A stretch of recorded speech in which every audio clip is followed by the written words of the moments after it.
আমি জিন ও মানবজাতিকে আমার ইবাদত করার ছাড়া আর কারো গোলামের উদ্দেশ্যে সৃষ্টি করিনি।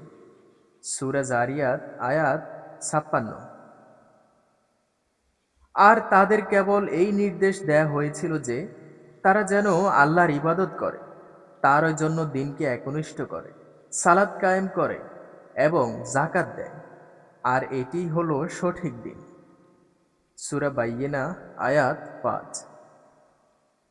নিশ্চয় আমি তোমার কাছে যথাযথভাবে এই কিতাব নাজিল করেছি, অতএব আল্লাহর ইবাদত করো, তারই আনুগত্যে একনিষ্ঠ হয়ে। সূরা জুমার আয়াত ২। কেবল তার মহান রবের সন্তুষ্টির প্রত্যাশায়, আর অচিরেই সে সন্তোষ লাভ করবে। সূরা লাইল আয়াত ২০ থেকে ২১।